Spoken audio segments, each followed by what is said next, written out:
పేదవాడికి అండగా మనందరి ప్రభుత్వానికి తోడుగా మళ్ళీ అధికారంలోకి తీసుకొచ్చేందుకు ఇంటింటి అభివృద్ధిని కూడా కొనసాగించేందుకు మీరంతా కూడా సిద్ధమేనా అని అడుగుతా ఉన్నారు.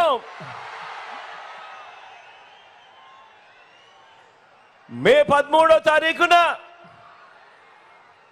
జరగబోయే ఎన్నికల కురుక్షేత్రంలో ఇవి కేవలం ఎమ్మెల్యేలను, కేవలం ఎంపీలను ఎన్నుకునే ఎన్నికలు మాత్రమే కావు.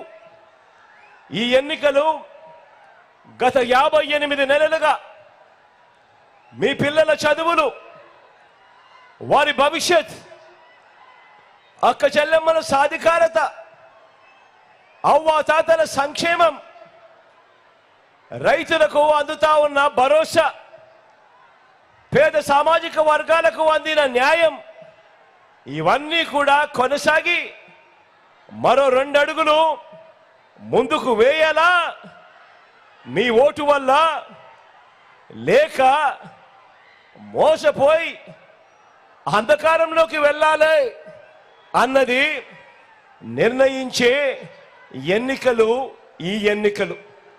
అందుకే నేను చెప్తా ఉన్నా, మళ్ళీ చెప్తా ఉన్నా, ఈ ఎన్నికలు కేవలం ఎమ్మెల్యేలను, ఎంపీలను ఎన్నుకునే ఎన్నిక మాత్రమే కాదు అని. ఈ ఎన్నికలతో మనం వేసే ఓటుతో మన తలరాతలు మారుతాయి అని ప్రతి ఒక్కరూ కూడా జ్ఞాపకం ఉంచుకోమని మరొక్కసారి చెప్తా ఉన్నాను. ఈ ఎన్నికలు ఇవి జగన్కు, చంద్రబాబు నాయుడుకు మధ్య జరుగుతా ఉన్న ఎన్నికలు కావు.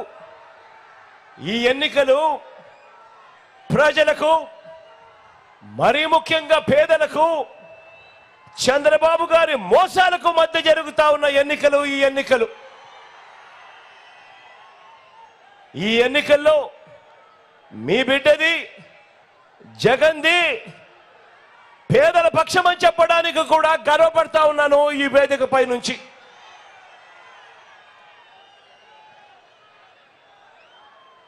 మరొకసారి చెప్తా ఉన్నాను, కాబట్టే చెప్తా ఉన్నాను, మీ ప్రతి ఓటు మీకు మీరుగా, మీ కుటుంబం అంతా వచ్చే 5 సంవత్సరాలు మన ఓటు మీదే ఆధారపడి ఉంది మన భవిష్యత్తు. కాబట్టి ఏ దారిలో మనం ప్రయాణం చేయాలి అన్న అంశం మీద ప్రతి ఒక్కరూ కూడా లోతైన ఆలోచనతో మీ కుటుంబ సభ్యులందరితో కలిసి కూర్చొని ఆలోచన చేసి నిర్ణయం తీసుకోమని కోరుతా ఉన్నా.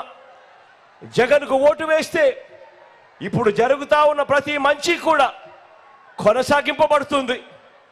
అదే చంద్రబాబుకు పొరపాటున ఓటు వేస్తే పథకాలన్నీ కూడా ఆగిపోతాయి, ప్రజలందరూ కూడా, పేదలందరూ కూడా మోసపోతారు అన్నది కూడా చరిత్ర చెప్తా ఉన్న సత్యము అన్నది కూడా ప్రతి ఒక్కరూ కూడా జ్ఞాపకం పెట్టుకోమని కోరుతా ఉన్నా.